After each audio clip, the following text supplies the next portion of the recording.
चलिए, good morning. आज हम लोग देखेंगे वैश्वीकरण, जो यूनिट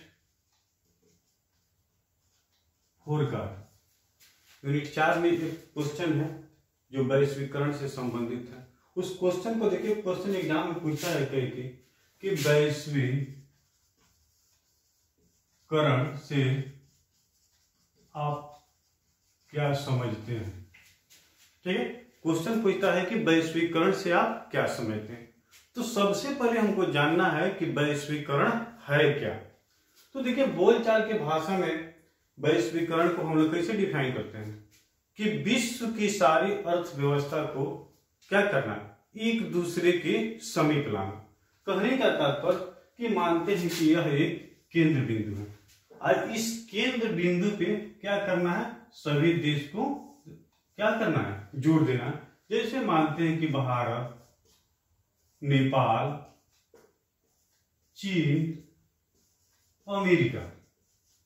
ठीक, इतना तो हम लोग समझ ले कि विश्व की सारी अर्थव्यवस्था को क्या करना है, एक बिंदु से जोड़ना है।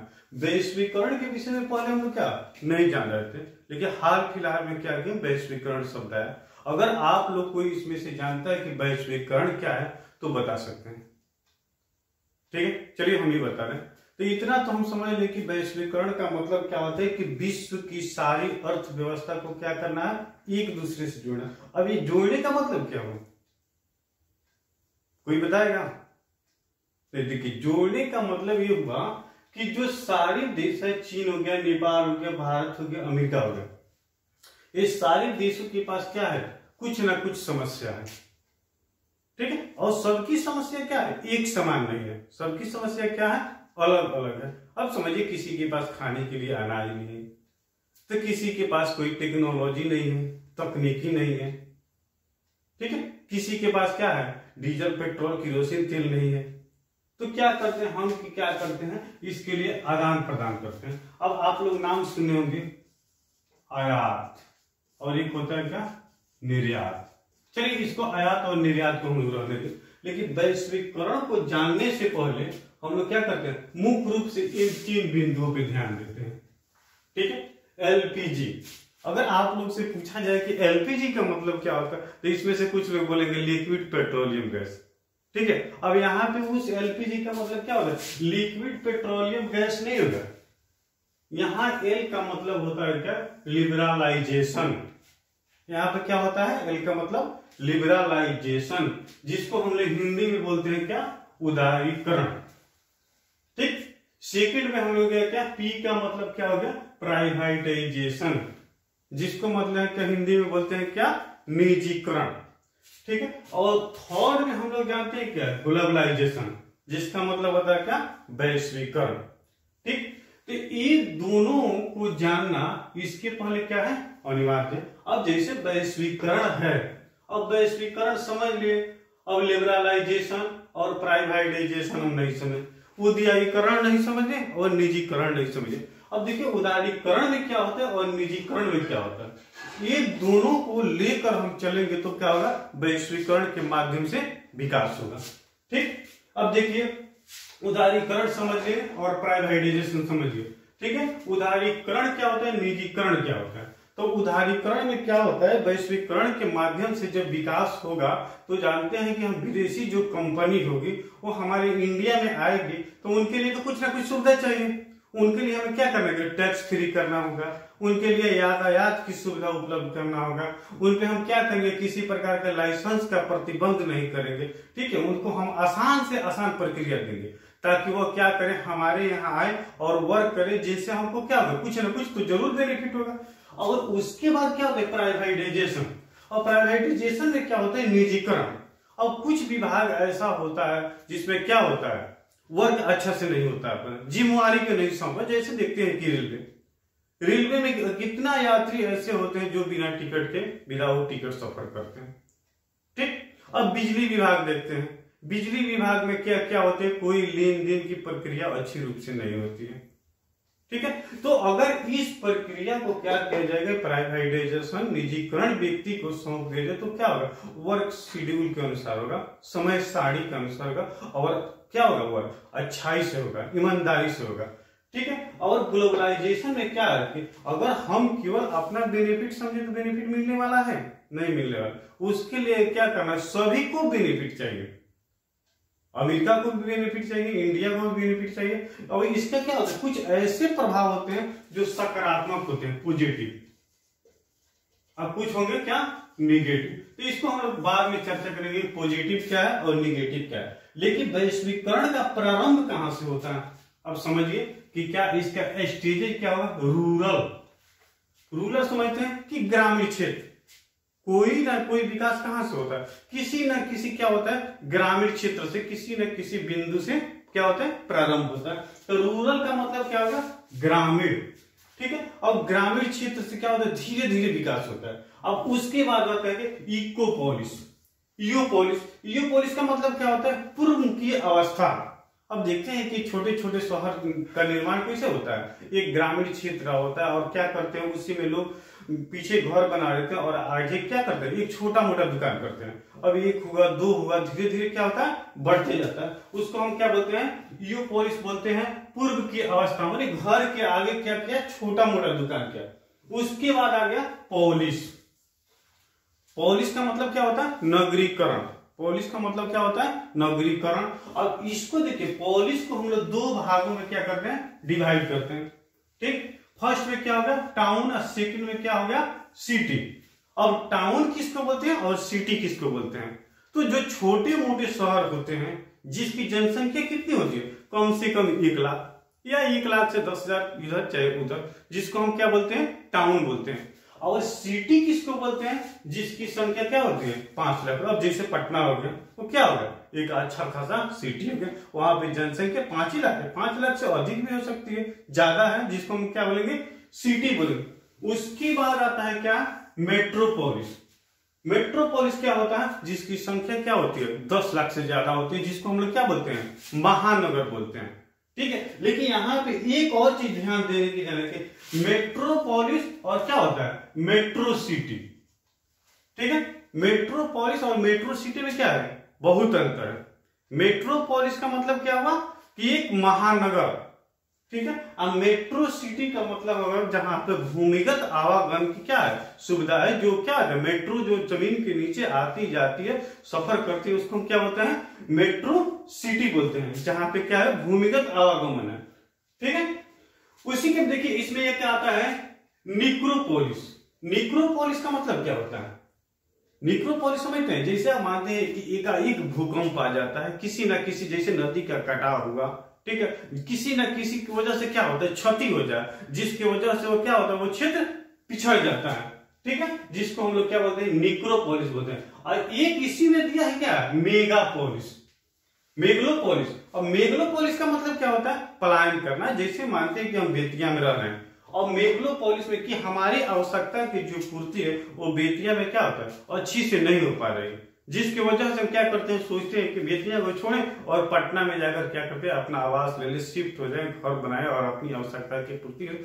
तो समझिए कि उससे क्या है हमको हानि भी है, ठीक है, उससे हमको क्या नकारात्मक प्रभाव भी पड़ता है। अब जैसे मानते हैं कि इंडिया में देखते हैं कि बड़ा बड़ा साइंटिस्ट है, बड़ा बड़ा डॉक्टर है, बड़ा बड़ा इंजीनियर है, जिनको क्या करता है विदेश अधिक पैसा देकर अधिक सुविधा देकर क्या करता है अपने यहाँ बुला लेता है, और वो क्या करते हैं अपने इंडिया को अपने कल्चर को छोड़कर वहां पे चले जाते हैं, किस लिए पैसा के प्रलोभन में, और वहां पे जाकर अपना आवास बना लेते हैं, अपना क्या होता है शिफ्ट हो जाता है, अपना हर चीज वहीं पे करना प्रारंभ कर देते हैं, जिसको बोलते हैं क्या मेगलोपोलिस, ठीक है। और निक्रोपोलिस समझने के हम किसी न किसी वजह से क्या होता है उसकी क्षति होती है। अब एक यहाँ पे देखिए ऑर्गेनाइजेशन। ऑर्गेनाइजेशन का मतलब क्या होता है, जिसको अगर ऑर्गेनाइजेशन बोला जाए तो इसका मतलब क्या होता है नगरीकरण और शहरीकरण, ठीक है। अब देखिए पॉलिश शब्द कितना अच्छा शब्द है कि पॉलिश में क्या होता है।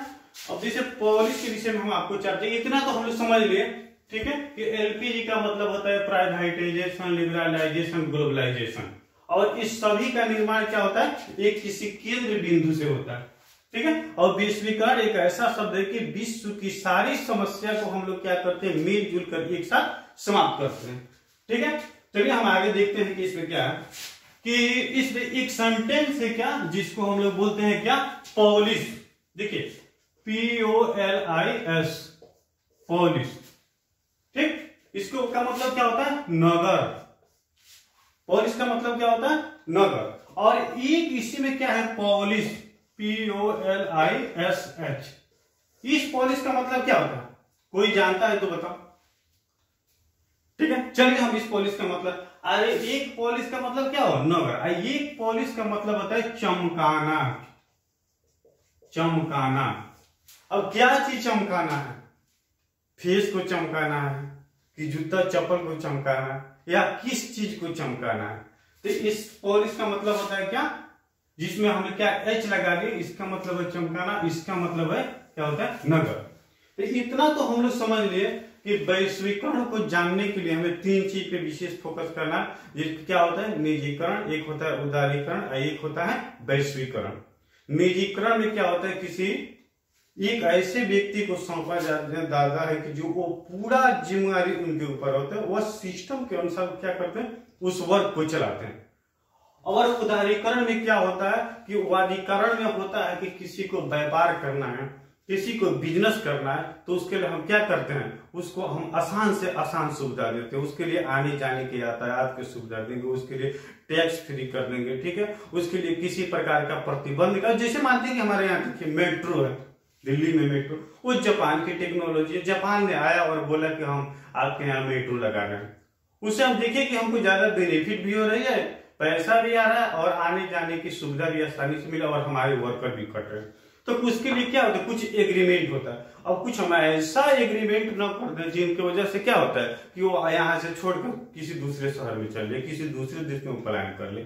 ठीक है, तो हम तो जानते हैं कि ऑलरेडी हमारा इंडिया क्या है? पिछड़ा हुआ है। यहाँ पे तकनीकी की कमी है, जिसकी वजह से क्या करता है? दूसरे देश आता है और या अपना कारोबार प्रारंभ करता है, जिससे हमको भी बेनिफिट और उसको भी बेनिफिट। ठीक है, अब इसी के साथ हम देखते हैं कि क्या जानते हैं इसको, वैश्वीकरण का कुछ सकारात्मक और कुछ नकारात्मक प्रभाव होते हैं। ठीक, अब जैसे मानते हैं कि वैश्वीकरण है, वैश्वीकरण के कुछ क्या है? सकारात्मक और कुछ नकारात्मक प्रभाव है। लेकिन इसको देखिए, किसी भी क्वेश्चन को जानने के लिए हम लोग क्या करते हैं? कुछ परिचय होता है, परिचय। ठीक, किसी भी क्वेश्चन को हम एग्जाम में लिखते हैं तो सबसे पहले क्या करते हैं? परिचय लिखते हैं। उसके बाद क्या करते हैं? उसके लिए अर्थ लिखते हैं। ठीक, उसके बाद हम लोग क्या करते हैं? परिभाषा लिखते हैं, परिभाषा लिखते हैं। उसके बाद हम क्या करते हैं? उसके गुण लिखते हैं, गुण अवगुण। ठीक है, मेरिट और डिमेरिट। पहले सबसे पहले क्या है? इंट्रोडक्शन, उसके बाद मीनिंग, उसके बाद डिफिनेशन, उसके बाद क्या होगा? उसका कंटेंट हो गया। ठीक है, और अंतिम में हम क्या करते हैं? कंक्लूजन लिखते हैं। ठीक, तो आप लोग क्या कीजिएगा? इस सिस्टम के अनुसार किसी भी एग्जाम में बैठिएगा तो सबसे पहले परिचय लिखिए, उसके बाद आप उसके क्या कीजिए? उसका मीनिंग लिखिए, उसके बाद डिफिनेशन लिखिए, उसके बाद कंटेंट कीजिए। अब उसमें कंटेंट में ये होता है कि उससे आपको मेरिट पूछ रहा है कि डिमेरिट पूछ रहा है, जो पूछेगा उसी को। तो देखिए, वैश्वीकरण से हमें बेनिफिट भी है और हमें क्या है? उससे लॉस भी है। अब बेनिफिट क्या है? अब देखिए, सकारात्मक, सकारात्मक प्रभाव। ठीक, और फिर इसका क्या है? नीचे नकारात्मक प्रभाव। सकारात्मक का मतलब क्या होता है? फायदा। इसका मतलब क्या होता है? घाटा, लॉस, हानि। इससे सकारात्मक में क्या होगा? लाभ हुआ, और इसमें क्या हुआ? हानि हुआ। इतना तो आप समझते हैं कि लाभ क्या होता है और हानि क्या होता है, जानते हैं? चलिए बताइए, कोई जानता है तो? ठीक है, अच्छा, हाँ ठीक है। सकारात्मक में क्या हो गया? लाभ, जिससे हमको क्या है? बेनिफिट है। और नकारात्मक क्या हो? जिससे हमें क्या है? हानि है। अब जैसे मानते हैं कि सकारात्मक में हम देखते हैं कि लाभ क्या है। ठीक है, तो सकारात्मक में लाभ हमें सबसे क्या है? आर्थिक समस्या की समाधान। देखिए, अब सकारात्मक प्रभाव में फर्स्ट में क्या है? आर्थिक समस्या की समाधान। हम क्या करते हैं? पिछड़े हुए हैं, जिसकी वजह से हमारे पास क्या है? पूंजी नहीं है, तो क्या करता है, कोई दूसरी देश हमके क्या करता है, वो पैसा देकर हमें क्या करता है, बिजनेस व्यापार करने में क्या करता है, सहयोग करता है। उसके साथ साथ है क्या, शैक्षिक गुणवत्ता में वृद्धि। अच्छा समझिए इसको, चलिए शिक्षा में बदलाव, ठीक, या हो गया क्या, इसमें यहां पे हो गया शैक्षिक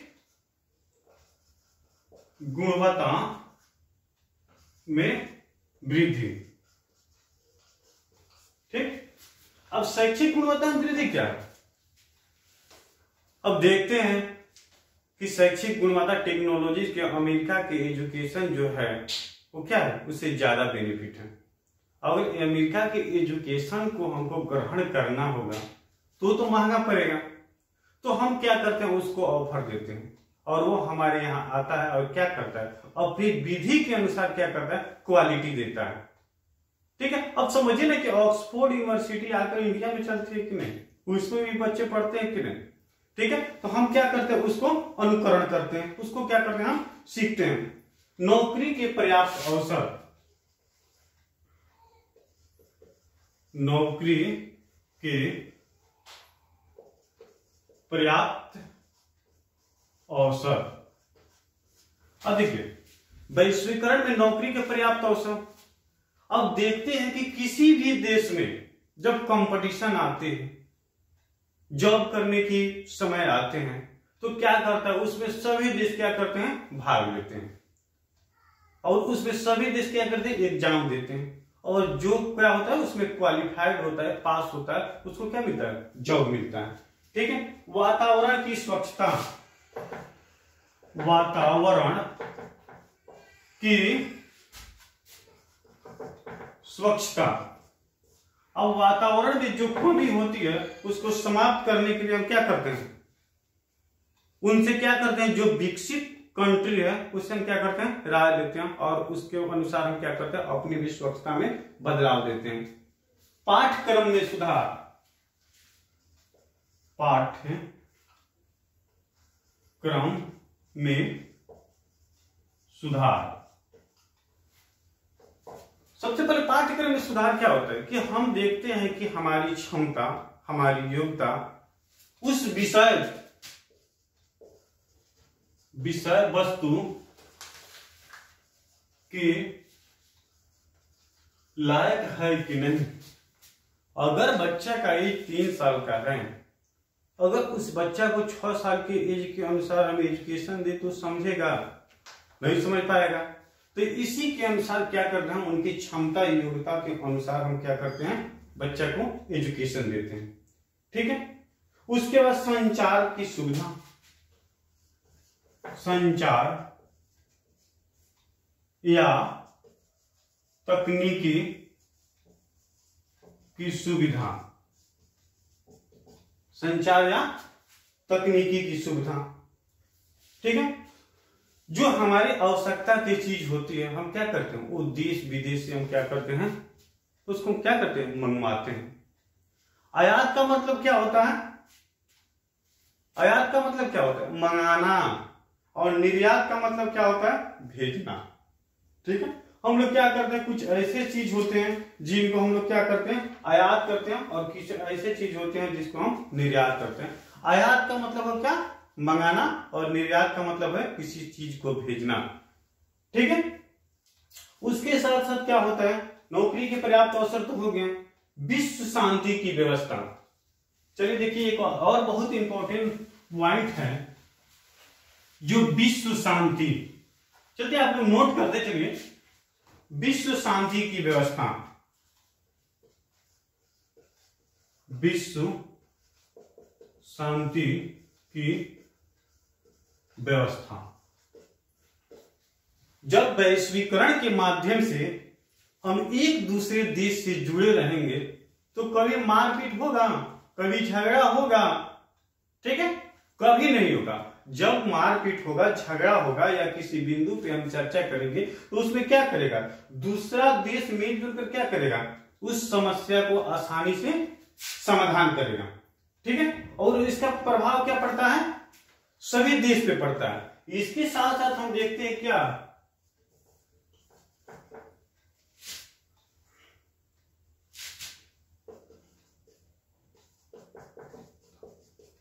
रूढ़िवादिता सोच में बदलाव।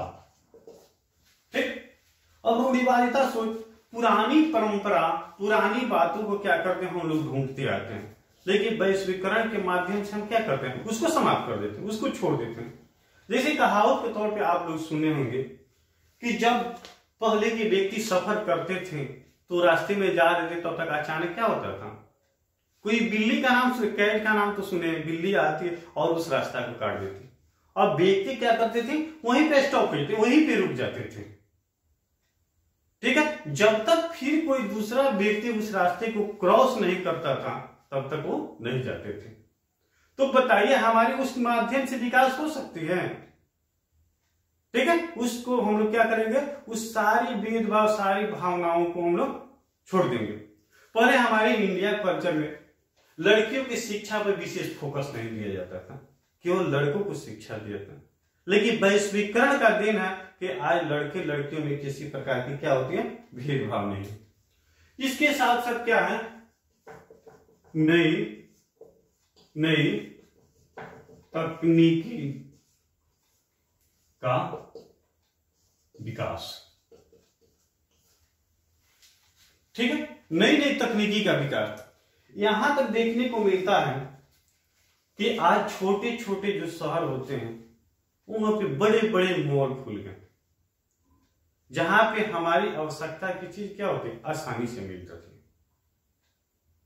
सब किसका दिन, वैश्वीकरण का, ग्लोबलाइजेशन का दिन है। और उसमें क्या होते हैं, बड़े बड़े पूंजीपति लोग आते हैं और अपना पैसा खर्च करते हैं, व्यय करते हैं और उसको क्या करते हैं, हमें सुविधा देते हैं। ठीक है, जनसंख्या विस्फोट पे काबू। जनसंख्या पे काबू। अब जनसंख्या पर काबू, जनसंख्या क्या है, हमारे तरक्की में एक बाधा है। आज समझिए कि एजुकेशन कितना महंगा है, भोजन कितना महंगा है, जो हम लोग ये वस्त्र पहनते हैं ये कितना महंगा है। तो हम अपनी आवश्यकता के देखते हुए जनसंख्या को हम लोग क्या करते हैं, नियंत्रण करें। और जनसंख्या नियंत्रण का मुख्य वजह शिक्षा है। जब तक मेरे पास शिक्षा नहीं होगा तब तक हम जनसंख्या पे काबू नहीं पा सकते हैं। ठीक है, इसके साथ साथ राजनीतिक संबंधी सुधार, राजनीतिक पॉलिटिक्स, इसके माध्यम से भी हम सुधार करते हैं। पॉलिटिशियन देखते हैं कि अरे यहाँ का तो प्रधानमंत्री, यहाँ का राष्ट्रपति, यहाँ का गृह मंत्री इस विस्तार के अनुसार वहां का वर्क करते हैं, जिसकी वजह से वहां का इन्वायरमेंट है, वातावरण है, एरिया है, क्या है, बहुत शांत है, बहुत ज्यादा विकास है, किसी प्रकार का करप्शन नहीं है। तो हम क्या करते हैं, एक दूसरे को देख कर भी हम क्या करते हैं, सीखते हैं।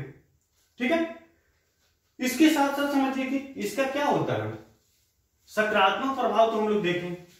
ठीक है, इसके साथ साथ क्या है, नकारात्मक प्रभाव भी है। और नकारात्मक प्रभाव क्या है, नकारात्मक तो समझते हैं जिससे हानि। ठीक है, अब फर्स्ट में देखिए, विदेशी संस्कृति का अनुकरण। ठीक, विदेशी संस्कृति का अनुकरण कहने का तात्पर्य यहां पे क्या है कि विदेशी वेशभूषा, वस्त्र, आवास, रहन सहन को हम लोग क्या करते हैं, सीख लेते हैं और अपनी संस्कृति, अपनी कल्चर, अपनी वेशभूषा को हम लोग क्या करते हैं, छोड़ देते हैं। आज देख रहे हैं कि जो विदेश में कैसे वस्त्र लड़कियां पहनती है, लड़का पहनता है, कैसे स्टिचुअल बनवाता है, उस सारी चीज को हम लोग क्या करते हैं, अनुकरण कर लेते हैं। ठीक, और उसी रास्ते पे चलते हैं और अपनी क्या होती है, अपनी कल्चर, अपनी वेशभूषा को हम लोग क्या करते हैं, छोड़ देते हैं। यहां तक कि अपनी एजुकेशन को भी हम लोग छोड़ देते हैं। आज देखा जाएगा, जैसे दूसरा में लिख रहे हैं, अपनी शिक्षा का उपेक्षा, अपनी शिक्षा का उपेक्षा। उपेक्षा समझते हैं आप? चलिए यहां पे दो क्वेश्चन सेंटेंस है, एक हो गया उपेक्षा और एक हो गया अपेक्षा। अपेक्षा क्या होता है, उपेक्षा क्या होता है, कोई बताएगा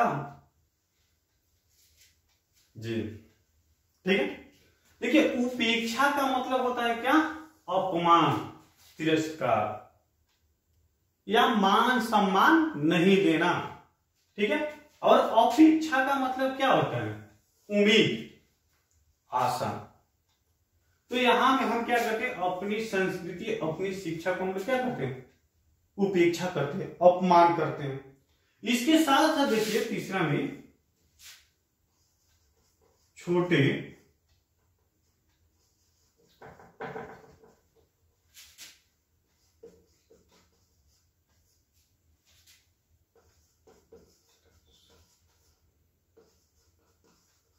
हानि, छोटे छोटे उद्योग होते हैं उससे हानि है। अब जिसे मानते हैं कि कोई विदेशी कंपनी आकर हमारी बेतिया में एक बड़ा मॉल बनवा दिया, उस मॉल की बात छोड़िए, जिसे आदित्य विजन का तो नाम सब कोई सुना। आदित्य विजन में जाइएगा तो जितना इलेक्ट्रॉनिक चीज है जो हमारी आवश्यकता रखते हैं वो सब चीज मिल जाएगा। यहां से समझिए कि बॉल से लेकर मोबाइल से लेकर ट्यूब से लेकर TV, LED, computer, fridge, cooler, all चीज मिल जाती है। अगर वहीं हम लाल बाजार में जा रहे हैं, शर्मा वाचेज में जा रहे हैं, ठीक, तो वहां पे हमारी पूरा आवश्यकता की चीज मिलेगी, नहीं मिलेगी, ऑलरेडी नहीं मिल पाएगी। तो उसी तरह क्या होता है कि छोटे छोटे जो उद्योग है, छोटे छोटे पूंजीपति है, जिनको क्या होती है, हानि होती है। अरे हमको मानते हैं कि हम मार्केट में गए, हमको नमक लेना है, प्याज लेना है, आलू लेना है, चावल लेना है, तो नमक किसी दूसरे दुकान में, प्याज किसी दूसरे, आलू किसी दूसरे दुकान में, चावल किसी दूसरे दुकान में, तो हम क्या करेंगे, सभी जगह लेंगे। और एक ऐसा दुकान वहां पे खुल गया जिस दुकान में क्या होता है, हमारी आवश्यकता के ऑल चीज मिल जाती है, आलू, प्याज, नमक, चना, ऑल चीज। और वो भी क्या है, कुछ सस्ते रेट में। तो इससे क्या होता है कि जो छोटे छोटे उद्योग हैं क्या होते हैं, पिछड़ते चले जाते हैं। ठीक है, इसके बाद हम देखते हैं कि भौतिकवादी दृष्टिकोण, जो अपनी आवश्यकता के लिए हम क्या करते हैं, किसी दूसरे को हम नुकसान कर देते हैं, जो हमारी क्या है, भौतिकवादी दृष्टिकोण है। तो समझिए कि कम से कम प्राकृतिक और दूसरे को भी ख्याल रखकर हमें क्या करना चाहिए, कुछ आगे की तरफ जाना चाहिए। अध्यापक और विद्यार्थियों के बीच दूरी बहुत मस्त पॉइंट है। शिक्षक और छात्रों के बीच दूरी, ये पॉइंट क्या है, शिक्षक और छात्रों के बीच दूरी। क्या समझे, समझे कुछ नहीं। अरे तकनीकी इतना आगे निकल गया कि छात्र शिक्षक के बात क्या करते, नहीं सुनते, घर बैठे क्या दिल्ली का ऑनलाइन क्लासेज रिसीव कर लेते हैं, मुंबई में क्या हो रहा है उसका क्लासेज रिसीव कर लेते हैं। अरे कोटा में मेडिकल का तैयारी कैसे, उसको हम लोग क्या करते हैं, घर पर बैठ तैयारी करते हैं। ठीक है, जिसकी वजह से सामाजिक प्रवृत्ति भी क्या होती है, दूर होती जाती चली जा रही है। उस समाज में उससे किसी से कोई रिलेशन ही नहीं है, उस समाज को समझ में नहीं करता है, बस तकनीकी उसका क्या है, एक अच्छा खच्चा दोस्त, एक अच्छा जरिया बन गया। ठीक है, उसके बाद हम लोग देखते हैं बीमारी फैलने की खतरा। पांचवा में बीमारी फैलने की खतरा। ठीक है, अब वैश्वीकरण की वजह से क्या होती है, इस देश को उस देश में, उस देश को इस देश में आता जाते हम लोग हैं, किसको कौन सा बीमारी, अब जैसे कोरोना की बात है। ठीक है, ये अभी हमारे आंखों के सामने क्या है, चल रहा है। अब वुहान शहर चाइना की, अब वहां की बीमारी अब समझिए कि क्या है, ऑल कंट्री में क्या हो, फैल गई। क्या है? वैश्वीकरण है। वैश्वीकरण की वजह से हम मानते हैं कि इंडिया का लोग चाइना गया था, अमेरिका का लोग चाइना गया, जापान का लोग चाइना गया, नेपाल का लोग चाइना गया था। ठीक है।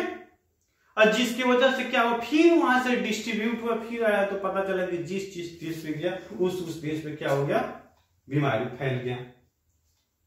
और उसके साथ साथ देखिए और एक बहुत इंपॉर्टेंट क्वेश्चन है, पॉइंट है,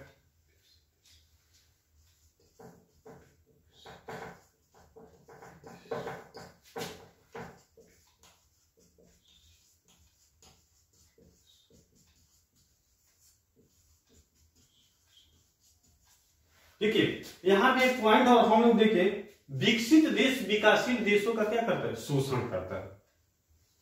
अब कैसे?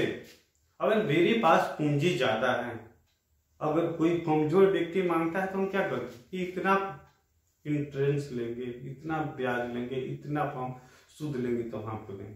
तो उसी तरह क्या करता है, बड़ा बड़ा कंपनी आता है और कुछ एग्रीमेंट करता है और उसके अनुसार क्या करता है, वो विकास करता है। अब ऑक्सफोर्ड यूनिवर्सिटी इंडिया में आएगा तो क्या करेगा, अपना रूल के अनुसार चलेगा। और हम लोग भी चाहेंगे कि हाँ अपनी हिंदी भाषा को छोड़कर हम लोग अंग्रेजी भाषा को क्या करें, अनुकरण करें। ठीक है। और प्रतिभा का पलायन, प्रतिभा का, जब छोटे छोटे क्या होते हैं, व्यापारी होते, पूंजीपति क्या करते हैं, पलायन करना प्रारंभ कर, छूना प्रारंभ कर देते हैं। ये सब क्या है, इसका नकारात्मक प्रभाव है।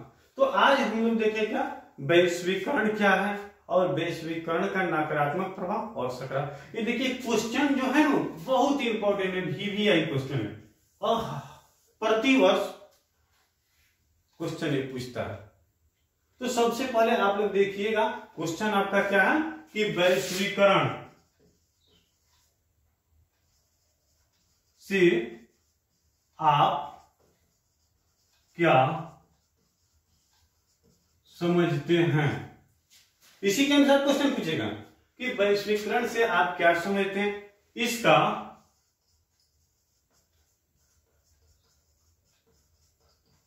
सकारात्मक और नकारात्मक प्रभाव का वर्णन करें। ठीक। तो आज हम लोग क्या देखें कि वैश्वीकरण से आप क्या समझते हैं, वैश्वीकरण से आप क्या समझते हैं, इसका सकारात्मक और नकारात्मक प्रभाव। मैंने वैश्वीकरण क्या है, इससे लाभ क्या है और हानि क्या है। ठीक है। तो यहां पहले हम आप लोग को बताएं कि